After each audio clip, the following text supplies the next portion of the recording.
어제 촛불 집회를 다녀온 미소가 해맑은 남자 조수호가 합니다. 벙커 예배 사회 받겠습니다. 감사합니다. 뭐지? 조수호가 합니다. 반갑습니다. 네.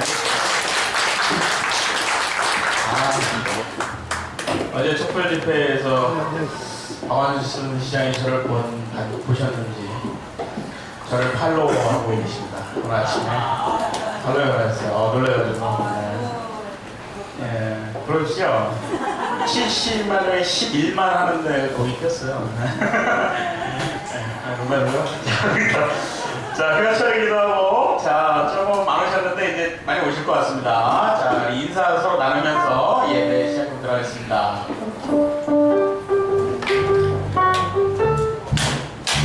우리 모두 다 같이 손뼉을, 우리 모두 다 같이 손뼉을, 우리 모두 다 같이 즐겁게 손뼉 쳐, 우리 모두 다 같이 손뼉을, 우리 모두 다 같이 인사해. 안녕하세요.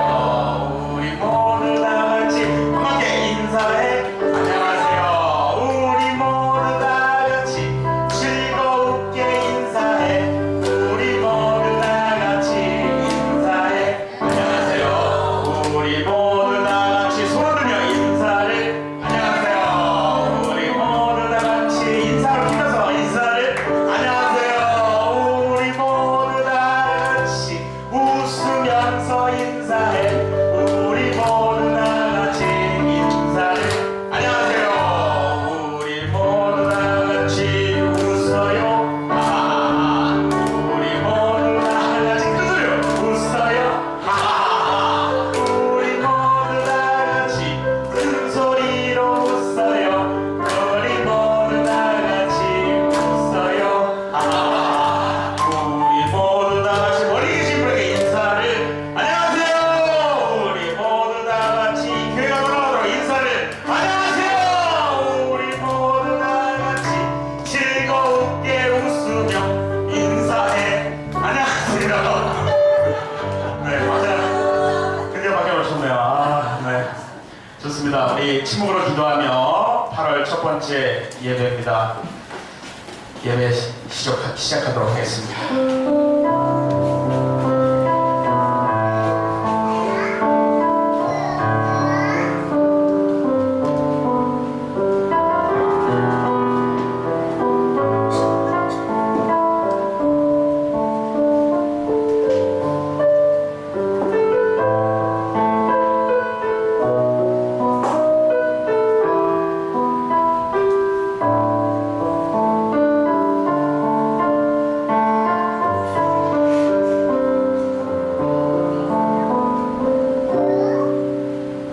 아멘.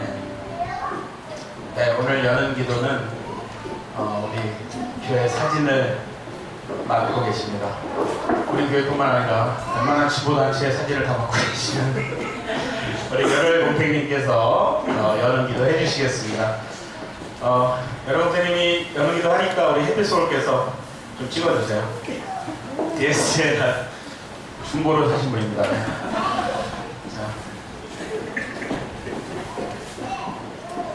기도하겠습니다. 아버지 하나님, 가난한 영혼들이 공동교회에 모였습니다. 한 주를 지내면서, 아니 한 달을 살면서, 그동안 살면서 우리가 잊고 사는 일이 많지 않을까 싶습니다. 그리고 공의 하나님이신데 어찌하여서 우리가 어렵게 하는지 모르겠습니다. 길거리에서 우리가 외치는 그 갈등 소리를 들으시고 도와주시길 원합니다. 그리고 주님, 우리가 살면서 알게 모르게 짓는 죄가 있을 것 같습니다. 인지하지 못하고 짓는 죄가 있다면 주님께서 용서하여 주옵시고, 우리가 서로 축복하면서 함께 기쁨을 누릴 수 있게 인도하여 주옵소서. 오늘 예배 주님을 위해서 우리 마음 하나처럼 예배드릴 수 있도록 인도하여 주옵소서. 예수님 이름으로 기도드립니다. 아멘.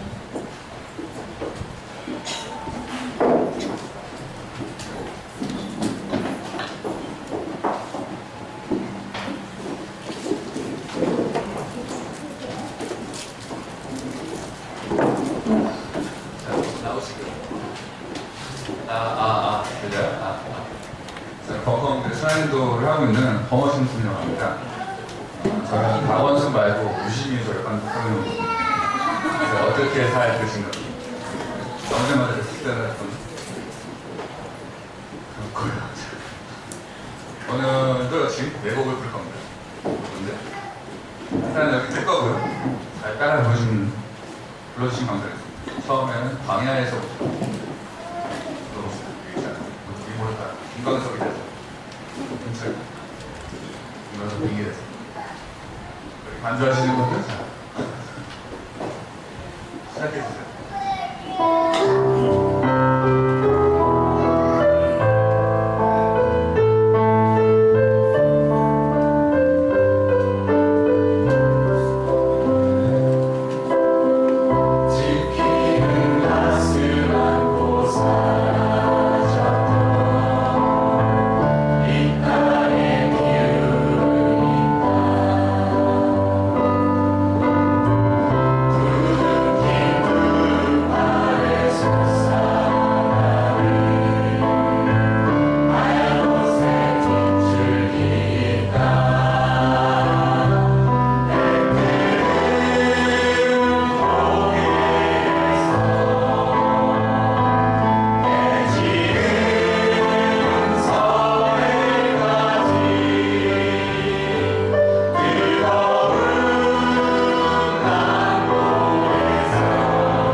다음부터는 약간 좀 코리안 노래를 부를 거예요. 모든 상황 속에서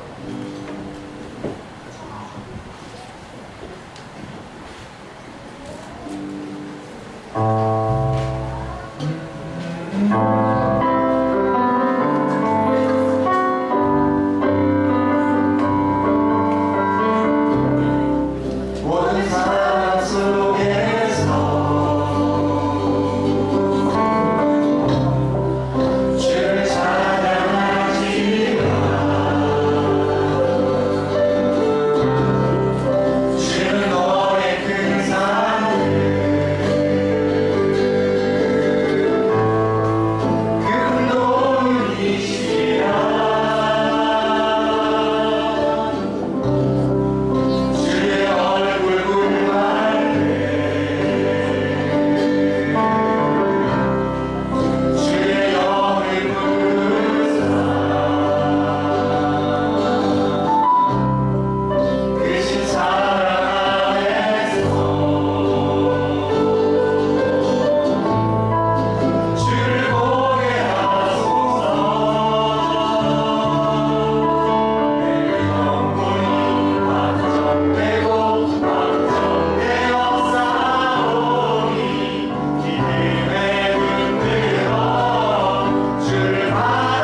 걸음.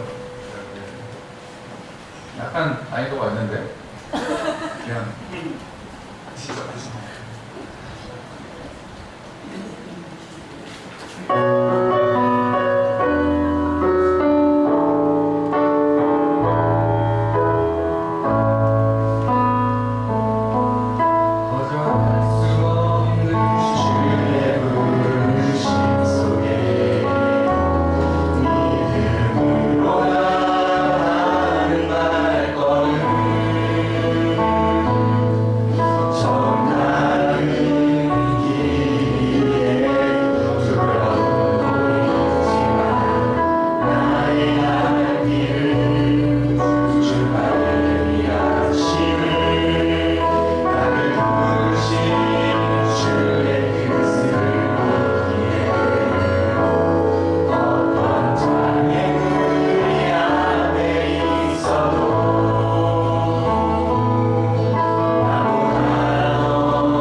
마지막으로 하나님 예수님 말 부르고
네, 다시 한번 주님께 영광의 박수를 올려드리겠습니다.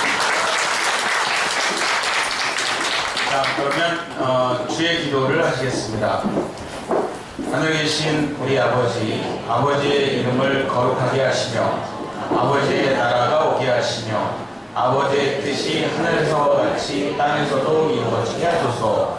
오늘 우리에게 일용할 양식을 주시고 우리가 우리에게 잘못한 사람을 용서하여 준 것 같이 우리의 죄를 용서하여 주시고 우리를 시험에 빠지지 않게 하시고 악에서 구하소서. 나라와 권능과 영광이 영원히 아버지의 것입니다. 아멘. 네. 다음은 함께 나누는 기도 시간입니다. 함께 나누는 삶의 이야기. 네. 앞에 나오셔서 한 주일 동안 같이 혼자 감당하기 좀 힘든 기도 제목이 있으신 분, 그리고 아니면 뭐 집에 좀 좋은 일이 있어서 자랑하고 싶으신 분, 어떤 내용도 상관없습니다. 앞에서 우리 같이 나누는 벙커반의 기도 시간입니다. 자, 나와 주십시오. 네, 그러면 처음 오신 분 뼈를 올라오세요. 저쪽 오셔도 됩니다. 기도 그냥 인사하셔도 상관없습니다. 처음 오셨죠 오늘? 네. 네, 안녕하세요. 저는 집은 사실 부산이고요. 네. 옛날에 부산에서 낙고수 정말 숨어서 들어야 돼요. 네. 너무 신기해요 지금. 네. TV에서 욕 많이 하시는 김용민 문 앞에 계시고. 네. 근데 사실 진짜 제가 낙곰수 정말 우연치 않게 들었어요. 저는 사실 TV 같은 걸 잘 안 보는 타입이어가지고. 근데 우연치 않게 제가 아이폰을 샀었거든요. 근데 아이폰을 산 이유가 없어요. 근데 제가 싫어하는 사람이 갤럭시 있어서 아이폰 샀는데 그래서 우연치 않게 낙곰수 듣다가 사실 내용은 별로 안 들어왔어요. 왜냐면 그 사람들 하는 말이 웬만한 교육 콘서트보다 재밌기 때문에. 그런데 그 당시에 벙커원 이거 맨 처음에 연다고 했을 때 사실 오고 싶었어요. 오고 싶었는데 우리 총수님이 맨날 쫄지마 하는데 쫄았어요. 쫄아가지고 아무 말도 못하고 있었는데 근데 지금은 이제 많이 안 쫄는 것 같아요. 왜 그러냐면 그 앞에서 쫄지 말라고 격려하는 사람도 많고 그리고 한 번 쫄니까 계속 쫄게 되더라고요. 그래서 지금 현재 공부하는 것도 안 쫄고 하고 있습니다. 뭐 50점 받으면 어때요? 다음번에 51점 받으면 되지. 그래서 사실 제 친구들도 서울에 아무도 없어요. 서울에 아무도 없는데 혼자서 그냥 아침에 일요일 아침에 태어나서 처음 와본 교회가 벙커원 교회예요.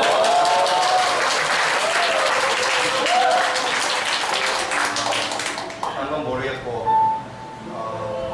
사실 교회가 이런 문화인가요?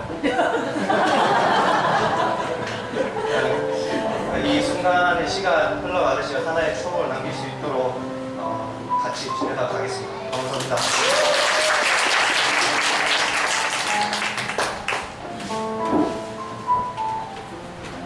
저 마이크 잡으면 너무 길게 하는데 짧게 하겠습니다. 제가 사실 벙커원은 두 번, 세 번 왔었어요. 그리고 벙커원 예배는 오늘이 처음인데 요즘 제가 사실은 회사를 한 두 달 전에 그만두고 이제 이 나이에 공무원 시험 준비하느라고 좀 그렇긴 한데 좀 원래 제가 김용민 교수님 되게 좋아해요. 예, 그리고 사실 김용민 교수님하고 사진도 찍었는데 기억을 못했을 거예요. 그래갖고 이제 마음도 요즘 좀 복잡하고 뭐 세상이 잘 바뀌지도 않고 그래갖고 답답한 마음에 오늘 원래 좀 일요일에 늦잠이 많은데 공동교회를 나오고 사실 제가 뭐 낙곰수도 좋아하지만 제가 원래 그 아시죠? 정봉주와 미래권력 그 이관수 회원이에요. 그래갖고 이관수 회원이고 이러다 보니까 이제 그거에 이제 김용민 교수님 F4 좋아하게 되고 그리고 요즘에 또 그 이재 작가님하고 하는 것도 좋아하게 되고 그래갖고 뭐 이래저래 마음의 안정을 얻고 또 김용민 교수님 오늘 한번 더 얼굴 보고 싶어서 왔습니다. 감사합니다. 오랜만이에요. 반가워요. 잠깐만 집중해줘요. 여러분의 힘이 또 필요하게 됐어요. 우선 8월 24일 미안해요. 서울역 광장에서 쌍용자동차 해고 노동자들을 위한 범국민대회가 열릴 거예요. 아시다시피 대선 기간 동안 많은 정치인들이 쌍용차 문제 해결을 위해서 많은 대안을 내놨죠. 그리고 박근혜 후보는 국정조사를 하겠다고까지 했어요. 하지만 지금 어떻게 됐나요? 그냥 손 철거가 됐고 그리고 김정은 지부장님은 현재 구속이 돼서 서울구치소에 가신 지 거의 한 달 된 것 같아요.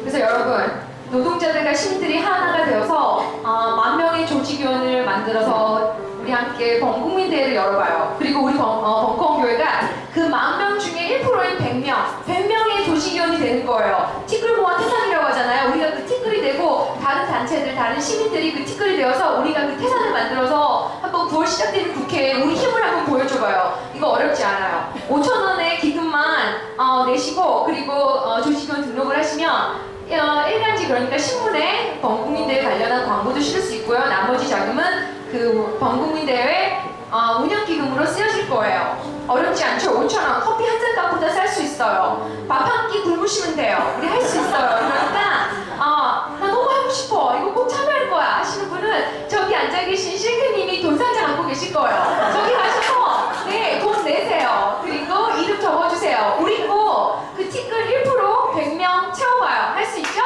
고마워요.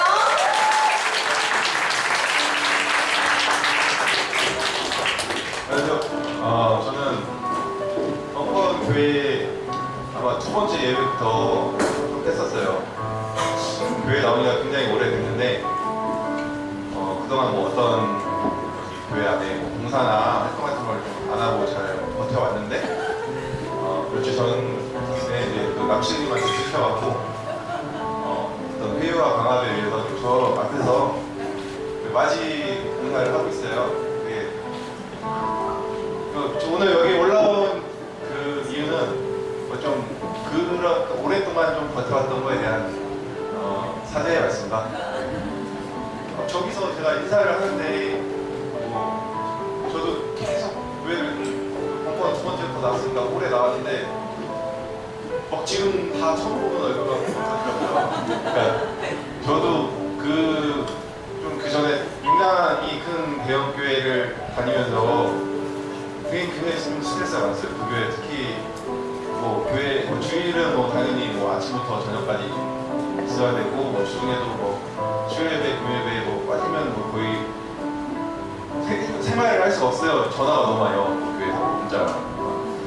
그런 거 때문에도 좀 어떻게 보면 오랫동안 사람들이 뭐가 되는데 시간이 걸렸던 것 같고 근데 그 남친님과 주주아님께서 이제 그런 회의와 강화를 해주셔서 감사하다고 말씀드리고요. 제 이름은 한국입니다. 네. 앞으로 제가 뭐 저기 맞이 인사할 때 여러분 잘 좀 인사 받아주시고요. 네, 잘 부탁드립니다. 감사합니다.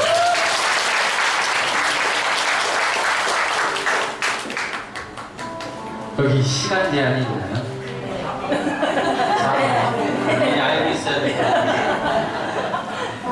제 이름은 임완수입니다. 책임완수에서 책자 빼면 되고요. 임무완수에서 루자 빼면 됩니다.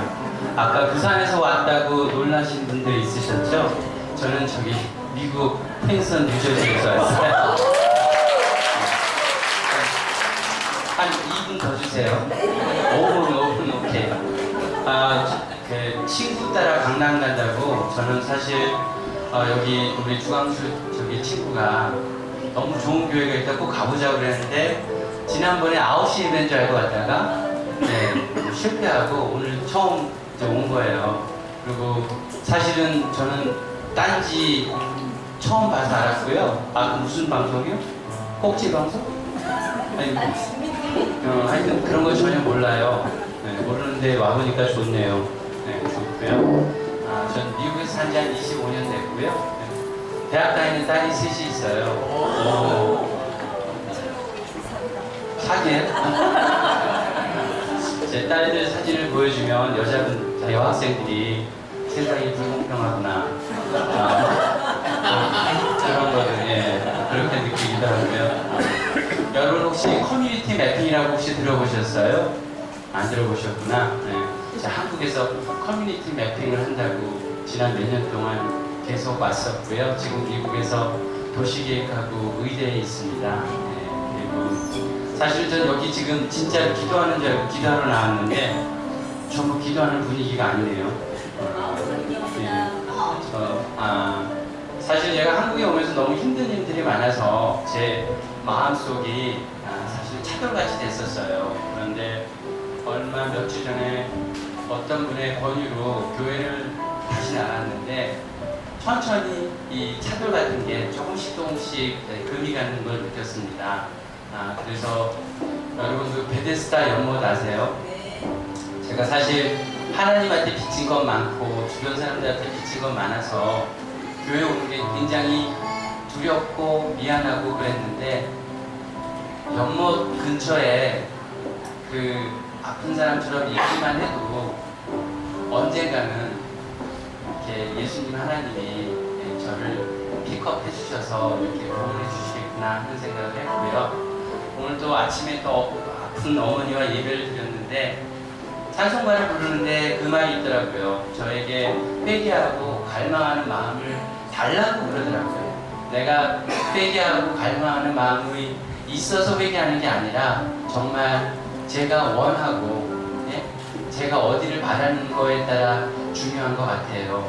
네, 여러분들 정말 여기 다들 같은 방향 보고 같은 비전 갖고 오셔서 이렇게 같이 공동체 모임 갖는 걸 알고 있습니다. 네, 그래서 제가 봐도 이렇게 기쁜데 하나님 정말 기뻐하실 것 같아요. 네, 그래서 반갑고 굉장히 고맙습니다.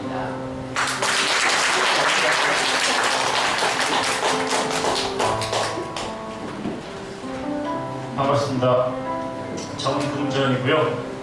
전국의 이름이 저하고 딱 두 사람밖에 없습니다. 어디 가서 사기도 못 치고요. 인터넷 되기 전까지는 제가 전경 생활로 80년대 들어가서 90년대 제대했는데요.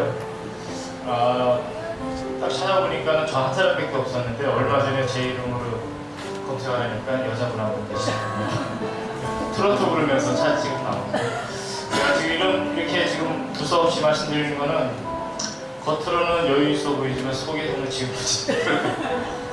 네, 이성적으로는 좀 차분하려고 그러지만 감성적으로는 매우 요즘 보면 다들 같은 마음입니다. 네, 저는 저기 충북 보은이라고는 잘 모르시죠? 속리산 아시죠? 네, 거기를 관할하고 있는 보은이 있는데 관광객들은 보은은 별로 안 오시고 속리산만 딱 갔다 가십니다. 그래서 이렇게 설명을 드릴 수밖에 없네요. 저희가 이번에 휴가차 벙커원 교회를 드렸습니다. 오늘은 이틀째 저희가 일정을 소화하고 있고요. 이번에 이제 저희 큰 아이가 대학교 4학년 이제 졸업반입니다. 그래서 예정상으로는 외국으로는 졸업하고 나갈 예정이고 이제 둘째가 고3입니다.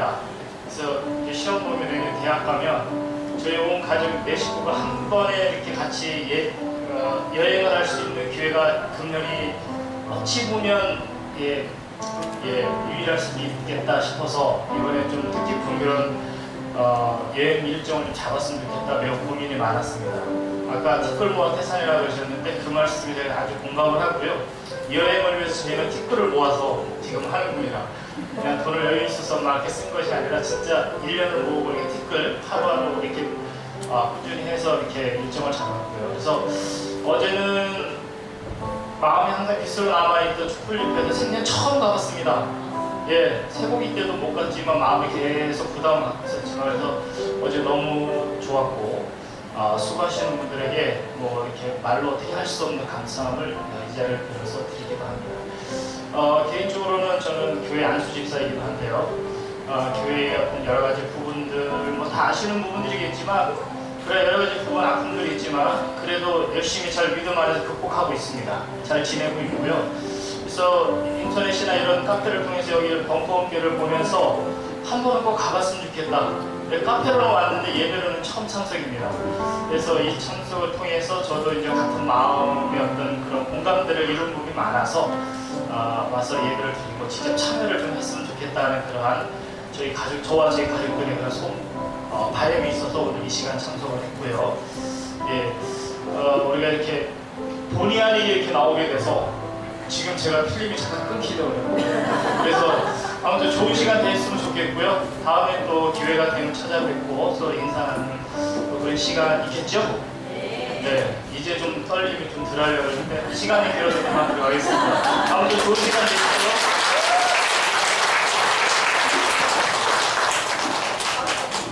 여느 기도도 했는데 또 나왔습니다. 다른 게 아니고 축하받고 싶어서 나왔습니다. 강신주 박사님 아시죠? 요번에 책이 나왔어요. 동력출판사에서 다상담이라고 1, 2번 나왔는데 거기 사진이 올라갔어요. 네, 처음으로 저작권 요하는 걸 받아봤는데 그러다 보니까 뭐 이렇게 했는데 더 많이 나가는 것 같아요. 받은 것보다. 근데 어쨌든 우리 교회에 한 2세트 정도, 책이 2권이니까 한 세트, 2세트 정도 해서 좀 정말 원하시는 분께 드리고 싶거든요. 근데 오늘 보니까는 미국에서 오시고 휴가도 오시고 이 두 분이 된 것 같은데 문제는 뭐냐면 제가 아직 준비를 못했어요. 주문을 해야 됩니다. 그래서 예배 끝나고 꼭 저한테 얘기 좀 해주시고 그리고 앞으로도 계속 예배 스케치를 진행할 것 같은데 후임이 좀 나왔으면 좋겠습니다. 제가 우리 교회 예배 스케치 하면서 여러분들한테 이렇게 사진 찍고 싶어 하시는 분은 그 기회를 막는 것 같아요. 아니면 내가 사진이 궁금하거나 뭐 조작법이 궁금하면 언제든지 와주시기 바랍니다. 감사합니다.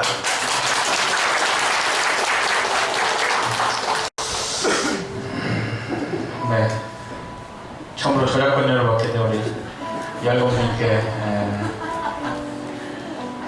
1년여를 무료로서 찍어주신 그 대가인 것 같습니다. 부산에서 낙봉수 팬이시고 교회가 이런 분위기인가요 하면서 오신 우리 교회 이런 분위기 맞습니다. 다른 교회도 이렇습니다. 쫄지 마시길 부탁드리면서 두 번째 우리 회사 다니시다 그만두시고 공무원 시험 준비하시는 공부에 많이 찌들어 보이시기도 하지만 아무튼 힘내셔서 꼭 합격하시길 부탁드리고요. 쌍용차 범금기대에 꼭 잘 되길 말씀드리겠습니다. 그리고 뭐 촛불 집회도 이제 매주 토요일 일어나니까요. 우리 벙커원교회에 한번 다 같이 가서 뭉쳐서 한번 촛불 한번 들어봤으면 좋겠습니다. 그리고 우리 두 번째부터 나오셨는데 지금까지 쭉 봉사하시다가 이번에 봉사 받게 된 그분도 좋습니다. 그리고 봉사하실 분은 그냥 가서 옆에 서서 같이 봉사하시면 돼요. 편안하게 다 받아줍니다. 저희들은 봉사하신다고 뭐 따로 헤엄쳐 붙고 이런 거 없으니까 편안하게 같이 봉사하시면 됩니다. 그러면 친해집니다. 그리고요 뉴저지에서 오신 도시계획하고 계신 우리 아버님, 세 딸의 아버님이시죠. 셋째 딸이 제일 예쁜가요? 보통 셋째 딸이 제일 예쁘잖아요. 다 예뻐요. 제발 보고 싶네요. 아버님 봐서는 뭐 따님들이 예쁘신 것 같아요. 우리 전궁진님 촛불 집회에 참석하시고 오늘 벙커원교회까지 나오시고 투쟁 가족으로 제가 명명합니다. 자, 그럼 우리 이 모든 분들과 함께 찬양하시겠습니다. 축복의 통로.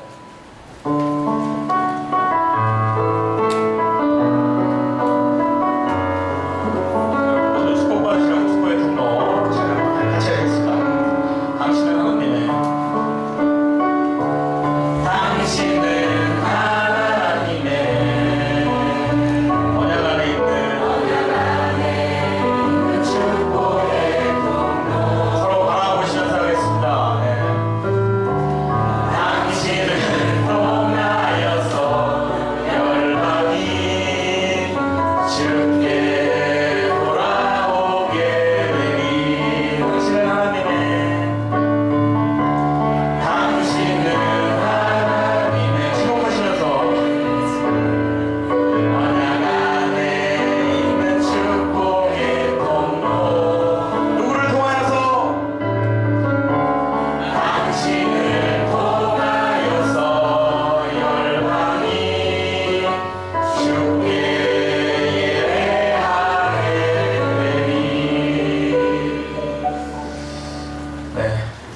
은혜로운 분위기입니다. 그죠? 네.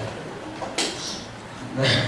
자, 그러면 오늘 말씀 나눔이십니다. 비록 죄인일지라도라는 제목으로 로마서 4장 1절부터 8절까지 의 말씀입니다. 제가 한 절 읽고 여러분이 한 절 읽으시겠습니다.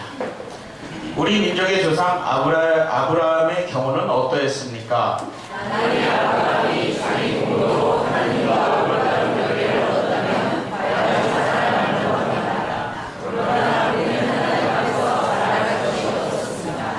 성서의 아브라함은 하나님을 믿었고 하나님께서는 그의 믿음을 보시고 그를 올바른 사람으로 인정해 주셨다 하지 않았습니까?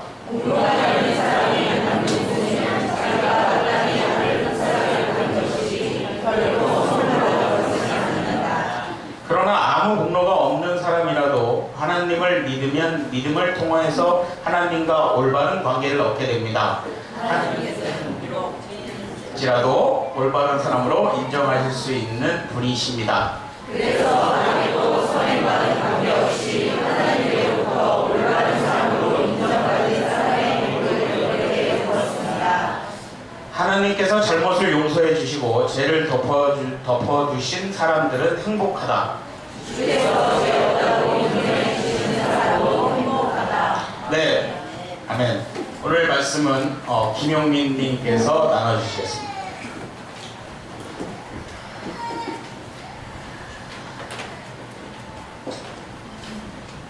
아유, 이 휴가철이라서 이렇게 많이 들어오셔가지고 더도 말고 덜도 말고 항상 이런 휴가철이었습니다. 생각도 듭니다. 또 그만큼 또 안 나오시는 분들도 있습니다. 휴가 가신 분들이. 그래서 하나님께서 아주 절묘하게 그 자리를 내고주신 것 같은데, 아니 뭐 우리 건교는 사람 휴가 가면 그런 거에 개의치 않는 그런 교회예요. 왜냐면 뭐 많이 나오든 안 나오든 이게 신과 연결되지 않기 때문에 실속이 없습니다. 왜냐면 이 교인이 많이 모이면 헌금이 많이 거치고 교회에 좀 벅이 되고 그런데 이게 눈도 안 걷고 교인도 눈도 안 하기 때문에 무관합니다. 많은 이것이 우리 교회의 사랑이라는 생각을 할 수가 없어요. 그래야 사실은 그런 거 신경 안 쓰는 교회야 건강성을 유지할 수 있기 때문입니다. 안 그렇습니까? 네. 그런 것들이 막 신경이 쓰인다면 또 하나의 어떤 이게 경쟁의 어떤 부분으로 활용되기도 하고 그렇습니다. 예. 자, 또 오늘 와주신 분들 너무나 감사하고 그렇습니다. 저는 성도에서 신학 전공한 사람이기 때문에 저에게서 많은 걸 기대하지 마십시오. 많은 걸 기대하시면 곤란하고 다만 평신도로서 성서를 묵상하고 이 성서에서 얻은 감동을 함께 공유하는 그런 찬으로 이해하시면 좋겠습니다. 항상 이렇게 비치는 마음으로 제가 간단에 서고 있습니다. 틀린 내용을 혹시 이야기하더라도 이해를 하시고 이해를 안 하면 어떡할 우리 강신기 박사님 책이 나왔다고 그러는데 우리 열혈공주님 책이 이제 그 사진이 거기 있는데 또 거기 나온 출판사인 동력출판사인데요. 동력출판사에서 제 책이 또 나옵니다. 예수 이야기에서 진짜로 1월부터 3월까지 제가 마가복음을 갖고 좀 말씀을 나누지 않습니까? 그 내용을 좀 정리해가지고 국민의 예수 이야기가 나오는데 그래서 우리 열혈 공주님의 사진을 많이 또 표현을 해주니까 기대하시면 좋겠습니다. 자, 기원전 동양에는 아들을 희생제물로 바칠 수 있어야 한다. 이건 일종의 어떤 그 관행 같은 것이 있었던 거예요. 자, 화면 띄워주세요. 이게 무슨 글자입니까? 맹자인데 맛맹자. 한 번 더 읽어주시면 맛맹자라는 말이 나오는데 맛아들 할 때 맛입니다. 맛아들 할 때는 맛입니다. 근데 이 맛맹자는 아들 자자와 그릇 명자가 합쳐진 말인데요. 아들, 그릇 위에 아들이 있단 말이죠. 묵직합니다. 상상을 하면 묵직하게 됩니다.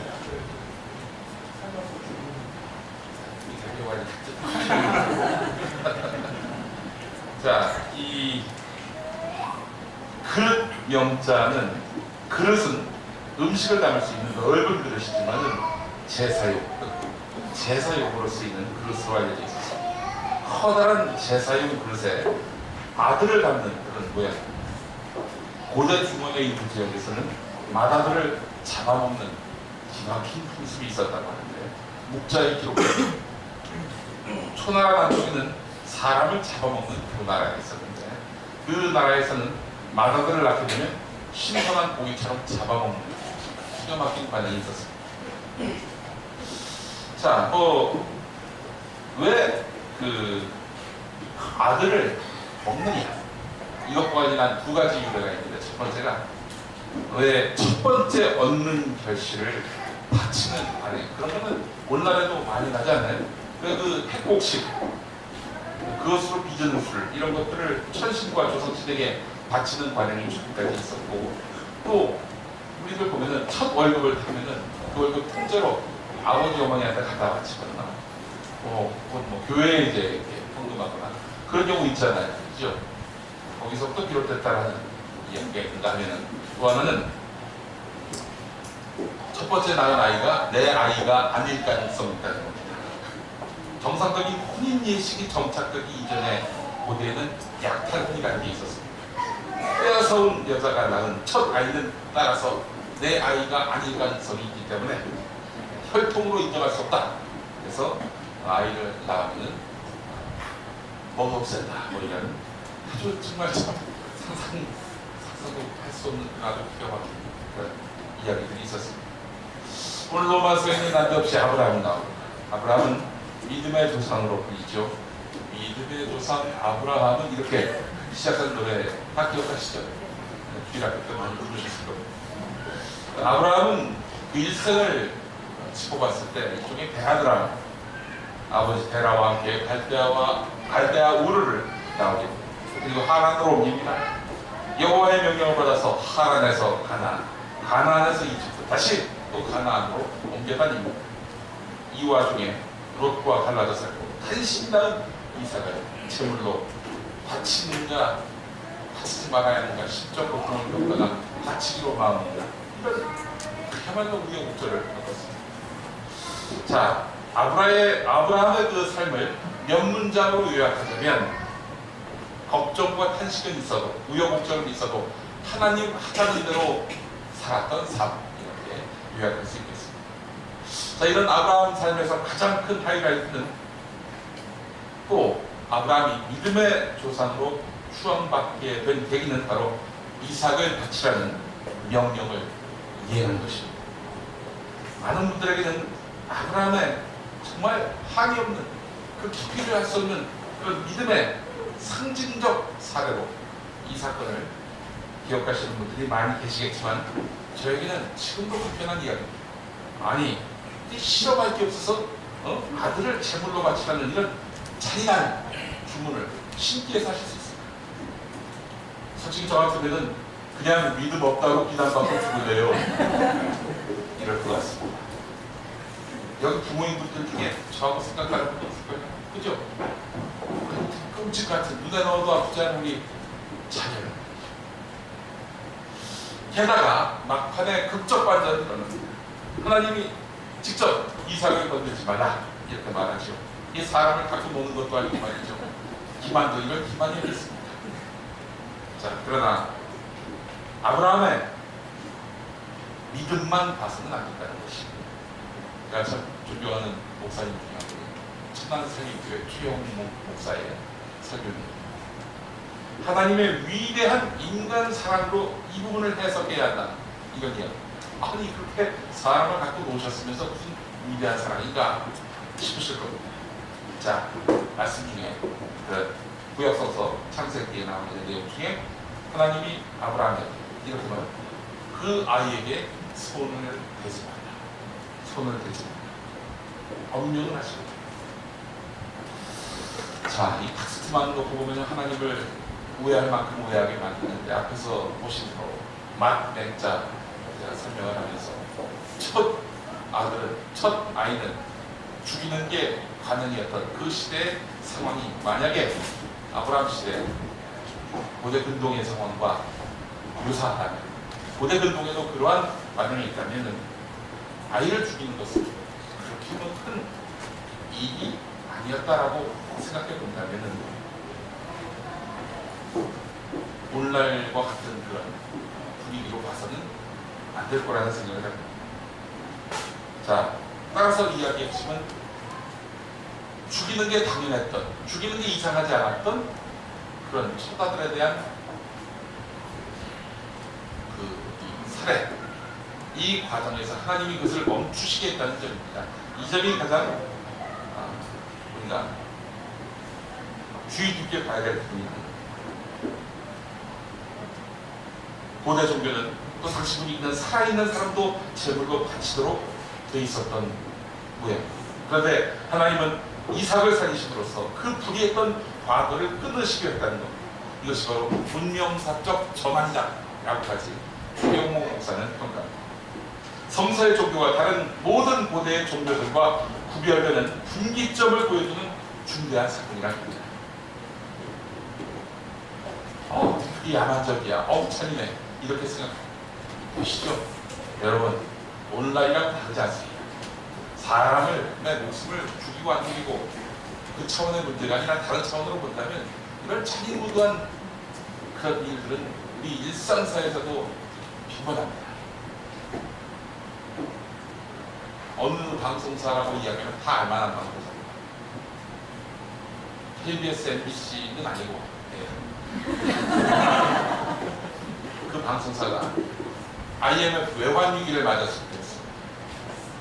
방송사의 대표 되시는 분이 구조조정을 하겠다. 구조조정을 하는데 어떻게 하느냐, 각 부서별로 한두 명씩 아웃시키겠다. 반드시 이렇게 얘기했습니다. 자, 이때부터 어떤 일이 발생했는지 그 당시를 회고하던 당시 일하던 분의 이야기를 들어보면 정말 사람이 아니었다라고 얘기합니다. 정말 못부린 인격이었다는 겁니다. 서로 안 잘리려고 애쓰는 것 정도면 모르겠습니다. 그게 아니야. 서로가 서로를 아무 잘못도 없는데 씹고 다닌다는 겁니다. 자기가 안 잘리려고 나를 자르게 하려는 거였던 거죠. 저놈 나쁜 놈이다, 저놈을 내보내야 한다. 아주 그 분위기가 살벌했다는 거예요. 최선의 방어가 공격이라는 말이 있듯이, 그래서 없는 누명도 만들고 쓸데없는 특집도 잡아내고, 그렇게 해서 결국 누군가 해고가 됐습니다. 이 해고된 사람을 보니까 평소에 남을 해코지할 줄 모르는, 너무나 선량하고 아름답고 순수한 영혼의 소유자였다는 겁니다. 근데 그 사람이 잘릴 시점에는 완전 걸레가 되어버렸어요. 인간만 좀 쓰레기가 돼서 쫓겨났다는 거예요. 자, 이걸 흔히 쓰는 말로 희생양이라 하지 않습니까? 이게 아브라함 시대가 뭐가 달라졌지? 자, 하나님은 그 완악하기 짝이 없는 인간의 밑바닥이 여실히 드러나는 폭력성을 지으라고 아브라함 시대 때 이미 엄명을 하시던 그 아이를 죽이지 마, 손대지 마.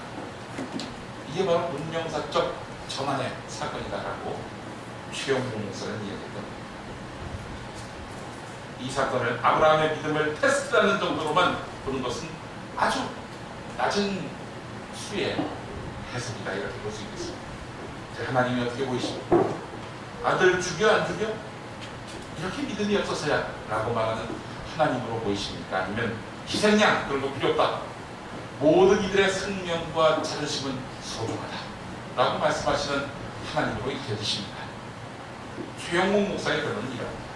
상식과 제도, 심지어는 종교로 위장된 은폐된 희생자의 아픔을 드러내 그 아픔을 극복하려는 것이 성수적 신앙의 정수다.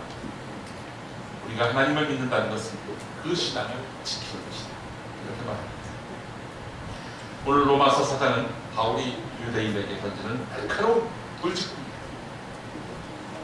바울은 유대인에게 혈육의 조상이자 선민사상의 뿌리인 아브라함을 근거합니다.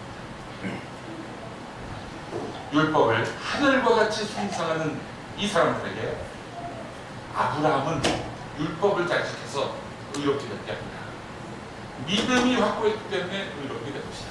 자, 착각하지 마라. 너희들 율법 다 지킨다고, 어? 그렇게 해서 너희들 스스로 의롭다고 생각하지. 천만의 말씀, 율법으로는 너희들 율법을 다 지킬 수 없을 뿐더러 그 율법만으로는 너희들이 의롭다, 의롭다고 힘들다. 이렇게 바울은 이야기합니다. 유대인의 또 다른 복음하면 바로 다윗입니다. 다윗은 또 6절에만 아시다시피 아브라함과 다르게 다윗은 너무나 허물이 많아서 감히 율법을 잘 지켜서 의인이 됐다고 말합니다. 유부녀를 임신시켜가지고 유부녀를 임신시켜가지고 그렇게 흠을 남긴 사람이 바로 다윗입니다. 유부녀를 임신시켜가지고 애를 낳는데 그랬는데 이렇게 이야기하는 목소리 사람이 있습니다. 주인이 모르신다. 아니 남의 안 했는데 이혼하고 나하고 살자. 그래서 애를 낳았어. 애를 낳았는데 저 애는 애가 아니다 이런 청년은 어린 그런 사람이 있었습니다. 아니 그분 덕에 이제 집이 많이 팔려가지고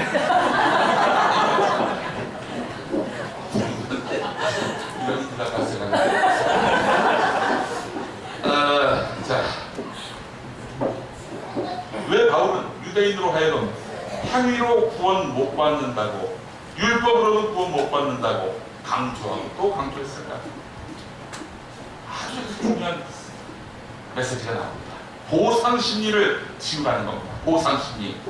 이게 우리 사회 모든 악의 뿌리라고 봐야 됩니다.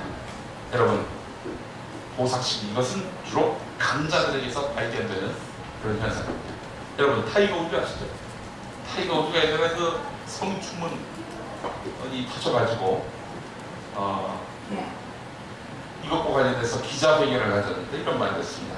열심히 살았으니까 유혹을 즐겨도 된다고 생각했다. 이렇게 말이죠. 이 타이거 우즈의 이 발언은 지옥을 많이 먹었습니다만은 이게 바로 보상심리를 가진 사람들의 아주 밑바닥을 그대로 드러낸 기념비적인 멘트입니다. 보상심리라고 하는 것은 자신이 고생해서 이만한 위치까지 왔는데 이 정도쯤이야 뭐 즐길 수 있는 건 아닌가라는 그런 생각이 깔려있는 겁니다.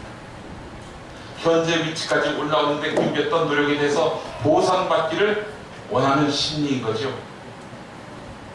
사실 공적으로 높은 직이라든지 그런 역할을 맡게 되면은 공인으로서 역할이나 책임의식보다는 개인의 욕망을 충족하고 편익을 얻는 그런 기회로 삼고 싶은 유혹에 더 많이 노출되기 마련입니다. 그렇잖아요. 좋은 학교 나와가지고 엘리트 코스를 거쳐서 국회의원, 권력자가 된다고 생각하십시오.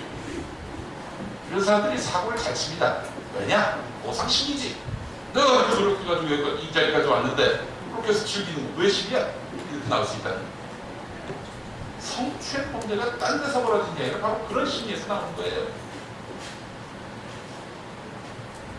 강용석 씨도 보십시오. 그렇게 참 한심하게 하지 않았습니까? 자, 그래서 약자, 어린 사람들에게 성희롱을 하는 것입니다. 성희롱하는 사람에게만 보상심리가 있는 게 아닙니다. 홍세화 선생은 어느 자리에서 이런 말을 했습니다. 한국 엘리트들에 대해서. 한국 엘리트들, 그들은 능력도 책임도 없고 극심한 경쟁을 뚫고 이겨서 선택받았다는 사실에 대한 보상심리만 있는 사람들이다. 무슨 말씀을 하셨는지 더 한번 짚어보겠습니다.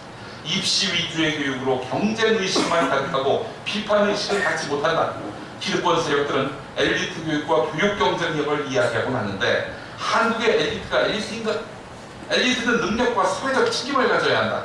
한국의 엘리트는 능력도 부족하고 사회적 책임의식도 없다. 극심한 경쟁 과정을 통해서 선택됐다고 생각하기 때문에 보상심리만 있다. 이게 바로 서울대 출신 기득권자가 보여주는 모습이다. 경쟁력을 외친다고 나오는 게 아니라 단적으로 서울대가 학문 경쟁력이 있는가? 정말 멘트 하나하나가 정말 배부르죠. 우리 홍세화 선생님이 서울대 나왔잖아요. 경기고등학교 나오고 나는 그 학교만 나온 걸로 치면은 엘리트 중에 엘리트지만 우리 사회 엘리트에 비해서는 누구보다도 가장 강렬하게 꽂을 수 있는 또 그 사람들하고 어울려서 학교를 나왔기 때문에 그분의 말이 갖는 그런 무게는 더 있겠죠. 재밌는 게 뭔지 아십니까? 초등학교, 중학교, 고등학교, 대학교 모두 다 정운찬 씨하고 공기동창입니다. 야, 이게 쉽지 않은데. 그 정운찬 씨하고 잘 아냐고 지난번에 한번 만나서 여쭤보니까 지나가다 악수 한번 한 적. 그건 아닌 것 같습니다. 하여간 그렇습니다. 노무현 전 대통령 이야기가 나갈 수 없습니다. 원래 이분은 민주당보다는 진보정당에 더 어울리는 분이었는데 진보정당 쪽으로 실제로 갈 기회가 있었다고 합니다. 그런데 거기서 그야말로 거부를 당했다고. 왜냐? 어디 감히 고졸이 이런 정서가 있었다. 지금도 진보 엘리트라 불리는 사람들 중에 보면은 노무현 하면은 또 친노 하면은 덮어놓고 비웃고 욕하는 사람들이 있습니다. 노무현은 신은 아니니까 비판받는 게 분명히 있죠. 맹점도 있을 것이고요. 5년의 제 기간 동안에 칭찬받을 일만 하지는 또 않았을 겁니다. 그렇다 하더라도 이분들의 기본적인 노무현에 대한 평가는 그런 사안별 비판 분석이 아니에요. 아예 처음부터 딱 깎아놓고 보는 겁니다. 노무현 이렇게 있어요. 실제로 안 그런 것 같아요. 있습니다. 자, 그래서 이 진보 엘리트들의 그 생각을 파고들면 대학 제대로 나온 사람이 대통령이 되어야 한다는 전용의 마인드와 만나게 됩니다. 노무현이 서울대 나왔다면은 저들은 저렇게 욕하지 않았을 거예요. 조중동 그렇게 씹어내지 않았을 거예요. 조중동과 싸워서 노무현이 비판당했느냐? 아니라고 봅니다. 그냥 총선에서 낙선하고 말이죠. 일만 되면 알만한 어떤 분들부터 조언을 받았습니다. 네가 서울대 출신이었다면 그렇게 공격을 안 당했을 것이다. 어마어마한 학력 카르텔 그 벽을 확인했으니 그걸 도망가라. 이런 말씀을 하셨습니다. 네. 제가 나오는 강남대 서울 외곽에 있는 대어머니가 이제 처음에 전기가 떨어지고 거기 이제 유치원사를 내려 가시는데 길을 잘못 드셔가지고 갑자기 닭이 나오고 오리가 나오고 이런 얼마나 마음이 참담하셨는데 눈물을 닦으셨다는데 그래도 이 강남대가 수원 용인 지역에서 나름대로 굉장히 유명합니다. 스카이 수원대, 강남대, 용인대 대단합니다. 자, 보상의 법칙이 지배한 난 이 세상에는 아무런 변화가 없습니다. 잘난 사람 잘난 대로 살고 못난 사람 못난 대로 사는 그런 세상의 연속인 것입니다. 자기보다 낮은 스펙, 자기보다 낮은 처지에 놓인 사람들의 승승장구 그 꼴을 못 봅니다. 절대 못 봐요. 자, 이것도 일종의 열폭 아닙니까? 아니, 열폭은 못난 사람들만 한 게 열폭이 아니에요. 잘난 사람도 열폭합니다. 그 열폭 중에 또 가장 저열한 게 뭐냐? 호남 비하, 여성 비하입니다. 호남이 잘나는 걸 못 봐. 또 여성이 잘나는 걸 못 봅니다. 차은희 씨도 요즘에 보면은 어떤 분에게 불행한 죽음을 갖고 이 남녀간의 되게 무슨 감정 싸움으로 벌어지는 참 기가 막힌 양상입니다. 이건 일종의 열폭이죠. 지나간 사람들의 열폭입니다.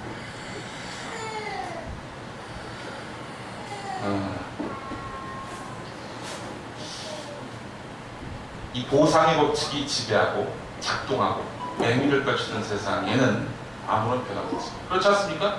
서울대가 늘 불패신화를 거듭하는 그런 세상 속에서는 그런 세상에 정상성을 찾기가 쉽지 않습니다. 그럼 그렇게 되는 거죠. 서울대 나오는 것이 정의예요. 다른 게 정의가 아니에요. 그런 세상에 과연 하나님 원하시는 고기가 살아 숨쉬는 세상이 있지 생각해 보시고 유대인에게 있어서 엘리트의식은 바로 율법 중에 선민의식 이런 거 아니겠습니까?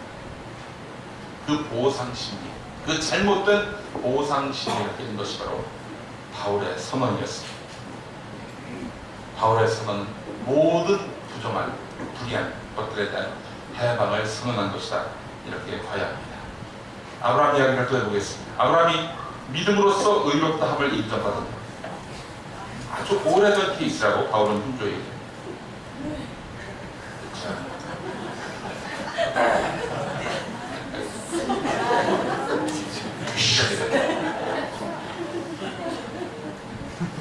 아브라함이 믿음으로써 의롭다함을 가졌다라고 말씀드렸습니다. 아브라함이 의롭게 된 그 믿음은 무엇일까?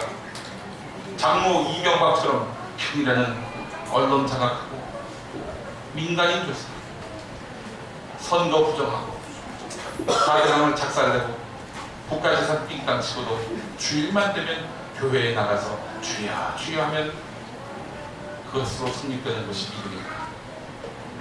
미국의 시인 존 퀴티어는 이런 말을 했습니다. 한 주간 중에 주일은 주님께 바치고 나머지 날은 만몬의 신, 그러니까 재물의 신에게 바친다. 이런 말. 어처구니가 없는 거죠. 믿음은 하나님을 온전히 믿는 것이죠. 하나님을 믿는다는 것은 전생애를 주님께 바치는 것입니다. 전생애를 주님께 바친다. 전생애를 주님께 바친다. 이게 고전적으로 이걸 어떻게 사람들이 부르니까 하는 일 다 때려치우고 신학교 가서 목사 되는 거, 그게 전생애를 주님께 바치는 걸로 인식하는 것입니다. 그게 아니죠. 물론 뭐 그런 믿음에 인해서 그런 소명을 받고 그런 길을 걷는 분들도 있을 겁니다. 하지만 모든 사람에게 일률적으로 다 적용될 수 있는 것은 아닙니다. 사소한 의심 없이 불평도 없이 완전히 하나님을 믿고 일체를 맡겨버리는 것, 이게 바로 하나님을 온전히 믿는 것입니다. 사소한 불평 없이 의심 없이 가라면 하고 떠나고 다시 가라면 다시 가고 모든 것을 하나님의 명령에 따라 행했던 아브라함이야말로 믿음의 사람, 믿음 때문에 의롭게 된 것이죠. 자기 욕망을 잊어버린 것입니다.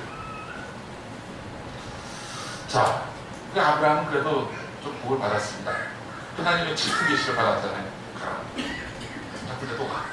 이렇게 짙은 계시가 있었는데 오늘 같은 시대에 우리는 무엇을 통해 하나님의 명령을 들을 수 있어요? 그래서 순종할까? 솔직히 이야기해보죠.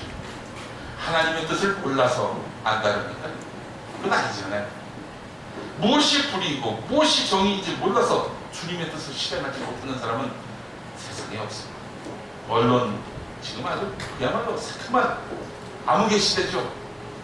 이렇게 보도하면 안 되는데 라고 생각하지 않는 기자는 없을 것입니다. 지금의 언론이 비정상적 상태라는 것을 모르는 기자는 없습니다. 하지만 보도는 그렇게 나옵니다. 본질은 완전히 사라지고 그 자리에 저도의 추억이 나옵니다.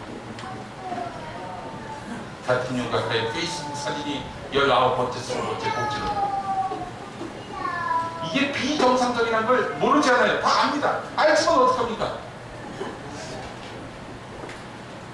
정의가 승리한 게 아니라 승리하는 게 정의인 세상에 충실하게 적응할 수밖에 없다는 한 마음속 한 구석에서 유혹해오는 불이, 이 불의와 타협하지 않을 수 없는 자신의 처지를 한탄하기 때문 아니겠습니까? 뻔히 알면서 무엇이 정의인지 무엇이 불의인지 뻔히 알면서 실천을 안 하는 것이겠죠. 안 그렇습니까? 물론 옆에서 야, 네가 돈을 벌려고 그러는 거, 네가 그 자리 지키려고 하는 거, 그건 나쁘지 않아. 11조나 제가네. 야, 불의한 역사에 눈 감는 거, 그건 나쁘지 않아. 그 좌파놈들이 집권하면 더 피곤하니까 독재에 협력해도 좋아. 이러는 목사들이 있습니다. 이런 목사들은 사이비 종교 교주에 거의 가깝죠. 왜냐? 흡세 무기를 하기 때문입니다. 불의에 타협하면 안 되고 그런 이유로 희생을 할 수밖에 없더라도 온전히 역사에 내 몸을 던질 줄 아는 자세, 그것이 바로 아브라함과 같은 신앙의 자세가 아니겠지. 역사의 주관자는 하나님이십니다. 역사의 정의를 위해서 일하는 것, 그것이 바로 참신앙, 참믿음이 아니겠습니까? 뭐 손해볼 것 같죠? 내가 만약에 이렇게 옳은 일 한다고 남들이 인정해 주지도 않는데 뭐 그냥 괜히 옳은 일 한다고 나댔다가 그야말로 손해를 본다면 누가 보상해 줄 건데? 이 생각이 들죠. 이게 바로 그 세상을 바꾸지 못하게 만드는 보상심리라는 겁니다.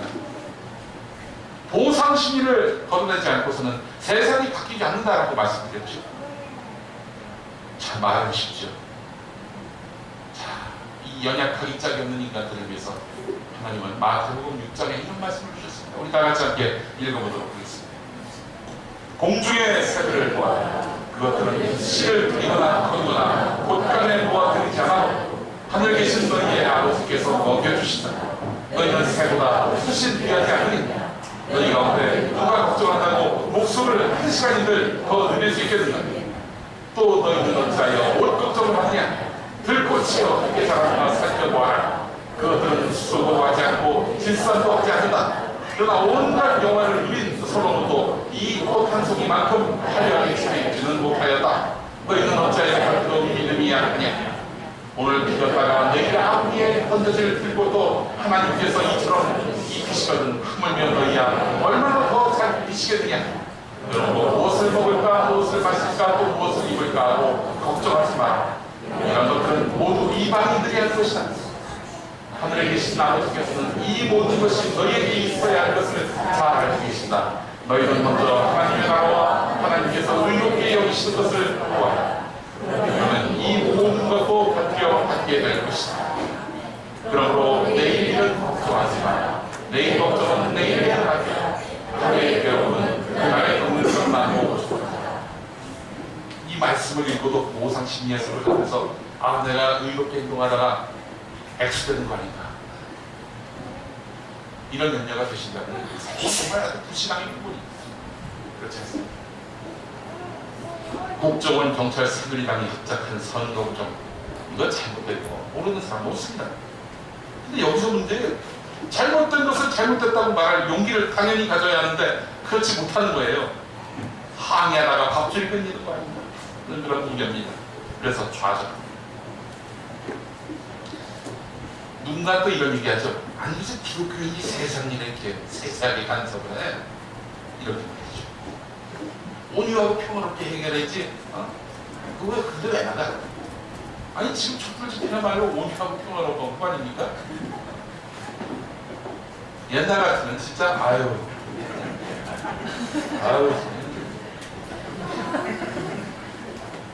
9시에 그냥 집회 여러분 끝났습니다. 들어가세요. 아니 소리를 그게 다 있어. 엎어야지. 이렇게 과거에는 생각을 했습니다. 여러분 아무 일도 안 한다. 이것은 바로 불신앙의 징표입니다. 하나님은 이 역사의 편 속에 내어둔 우리에게 묻고 계십니다. 너희의 신앙은 어디까지야? 부정과 불의의 고리를 끊는 문명사적인 전환이 우리에게 필요합니다. 그것이 바로 믿음입니다. 함께 기도하시겠습니다. 하나님 우리가 불의를 모르지 않습니다. 우리에게 역사의 흐름을 알게 하는 지식과 정보를 주신 하나님, 이 하나님의 계획 속에서 우리가 아브라함이 받지 못했던 직통계시를 우리는 또 다른 방법으로 하나님의 뜻을 받게 됩니다.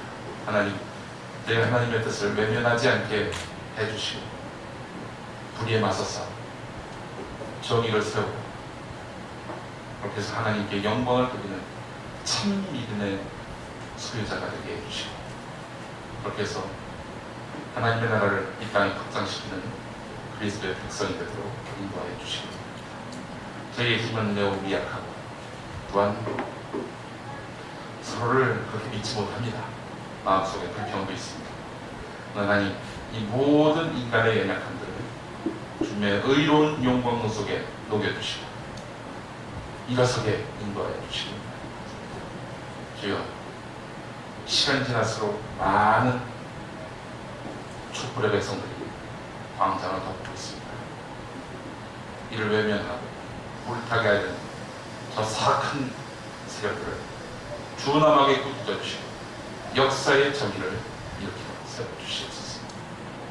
참 믿음의 소유자인 벙커원의 가족들이 될 수 있도록 인도해 주시고 이 그릇된 역사에 집중할 수 있도록 주여. 삶의 어려운 일상의 문제들이 있다면, 건강, 금전의 문제가 있다면 말끔하게 해결해 주시고 저희가 역사의 정의에 집중할 수 있도록 인도하여 주시고, 쌍용자동차의 우리 노동자 동지들 의롭게 싸우다가 감옥에 가고 후하무치한 세력들에 의해 조롱을 당한다 할지라도 저들에게 다윗과 같은 믿음을 허락하여 주시고 반드시 주님이 공의를 세우실 그날을 바라보면서 강난 마음 이겨낼 수 있도록 인도하여 주시옵소서. 휴가철을 맞아서 저희 벙커원 교회를 찾아주신 우리 많은 믿음의 동지들 주님 기억해 주시고 일 타러 돌아갔을 때 큰 보람과 결실을 받을 수 있도록 인도하여 주시고 이 모든 말씀 예수님의 이름으로 기도합니다.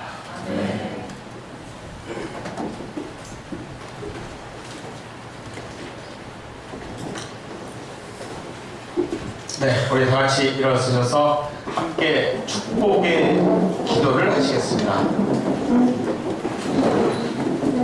옆에 분과 손을 잡으셔도 좋습니다. 같이 축복의 기도 하시겠습니다. 주 예수 그리스도의 은총과 하나님의 사랑과 성령께서 이루어 주시는 친구가 우리 가운데 영원토록 함께 있기를 주님의 이름으로 축원합니다. 아멘.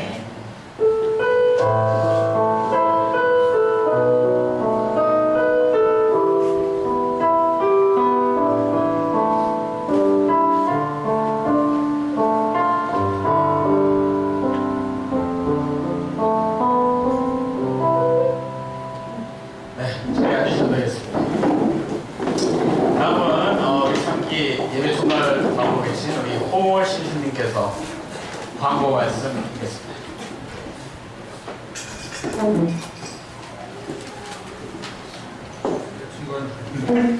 아무튼 반갑습니다. 오늘 새로 오신 분들 사장님도 하자는 홍어신스님이고요. 이것도 하고 있어요. 저만 이런 걸 생각했고 새로 오신 분들 좀 있으신 것 같은데 환영하고요. 아마 그것은 알기 싫다해서 벙커업에 사람 없다고 하니까 불쌍해서 오신 것 같은데 감사합니다. 해주시고요. 새로 오신 분들 지금 생활적 모임이라는 게 있어요. 저기 지금 이하 77님이라고 저기 머리 좀 기신 남자분인데요. 남자분이 찾아가시면 되고요. 그러니까 벙커교회가 어떤 데인지 좀 궁금하다 그런 분들이나 이렇게 공동체에 이렇게 들어오고 싶으신데 처음에 이제 뻘쭘하다 이러신 분들 지금 찾아가시면 되고요. 나는 뻘쭘한 거 없다 이러신 분은 바로 소원을 가셔도 돼요. 굳이 꼭 거쳐가실 필요는 없고. 그러니까 새로 오신 분들이 공동체에 적응하는데 좀 도움을 드리고자 만든 분이니까 부담 없이 의견을 해주시면 감사하겠습니다. 그리고 다음 주에는 이제 광복절 특별 예배를 드려요. 그래서 김한열 교수님을 모시고 말씀드리면 될 것 같은데 아직 섭외가 안 됐어요. 그래서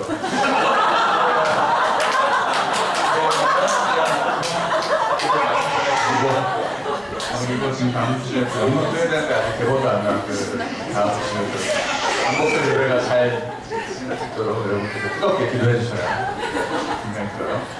그리고 다음 주에 이제 원래 초회가 있을 예정이었는데 예배 후에 지금 그동안 어떤 서로 간에 어떤 일하는 저랑 같이 일하시는 이랑 저랑 미스커뮤니케이션이 있어서 서로 말이 안 통해서 나란 말씀이 상관없게 아니어서 아무튼 투표를 하려고 했는데 극적인 타결을 받아서 투표는 안 할 것 같고 다음 주에 총회 주 내용은 이제 교회 어떤 운영 체제에 대한 거 어떻게 교회가 돌아갈 것인가에 대한 건데 일단 지금 합의수가 없어가지고 지금 저렇게 어떻게 할까 잘 모르겠어요. 어쨌거나 일단 있을 수도 있다.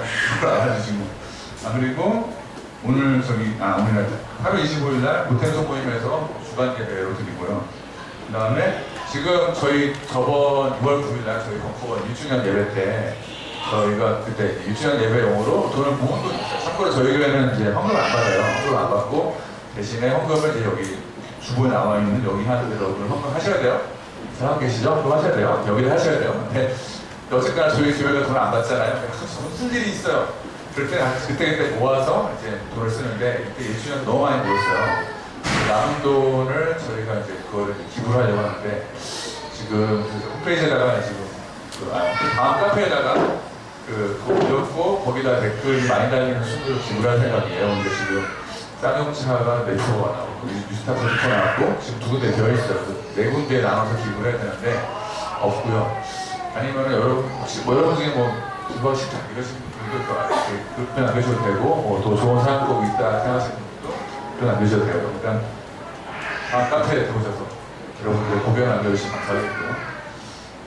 그리고 오늘 예배 후에 예배 봉사하시는 분들 잠깐 모여서 식사해 주시면 감사하겠습니다. 마지막으로 하늘 위에 주님밖에 다시 부르고 잠깐만.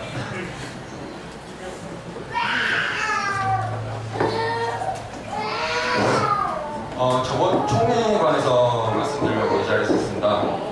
저번 주 총회는 저희가 준비를 많이 못해서 좀 원활한 진행이 되지 못했고 또 내용이 좀 빈약하고 부실해서 이 점에 관해서 사과드리고요. 앞으로는 총회할 때 좀 제대로 준비를 해서 좀 유익한 내용이 되는 총회가 되도록 하겠습니다. 그리고 총회가 시작되고 나서 그리고 총회 도중에 자리에서 일어나셔서 돌아가시는 분들이 많았었는데 그런 분들을 보고 좀 여러 가지 생각이 들었습니다. 좀 저희가 괜한 짓을 하는 건 아닌지 그리고 좀 오모한 짓을 하는 건 아닌지 이런 생각이 들었었는데 기존의 벙커원 교회 그 운영위원들과 그리고 각 모임 대표분들이 모여서 합의하고 그 의결하는 이런 대의제를 취했었는데 이런 대의제가 좀 신속하고 편리하고 효율적입니다. 근데 저희가 위험을 무릅쓰고 이런 총회를 하려는 이유는 많은 분들의 의견을 수렴하고 그리고 많은 분들이 이 교회 운영에 참여할 수 있게끔 그런 것도 있고 또 많은 분들의 이야기를 듣기 위해서입니다. 그 예배 봉사를 하시든 안 하시든 그리고 소모임에 참석하시든 안 하시든 그리고 교회 나오신 지 오래되셨건 아니면 오늘 처음 나오셨건 여러분 모두 한 분 한 분 다 소중한 분들입니다. 우리가 원하는 교회 그리고 우리가 바라는 교회를 만들어가기 위해서는 여러분 한 분 한 분의 의견과 그리고 동참이 절실합니다. 총회는 한 20분에서 30분 정도밖에 안 합니다. 더 하고 싶어도 그 여건상 할 수가 없기 때문에 한 20분에서 30분 할 예정이고 그리고 다음 주에 총회를 하고 앞으로도 종종 총회를 할 텐데 바쁘시더라도 좀 시간 좀 내주셔서 교회 운영하는데 좀 협조와 참여 부탁드립니다.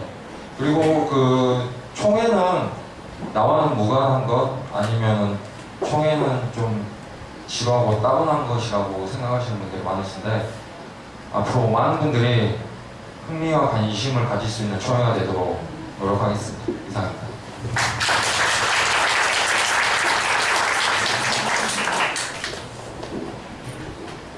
다음부터 총회 됐을 때 못 일어나도록 하늘의 주님밖에 한번 자가 없죠. 다시 부르시고 예배 마치겠습니다.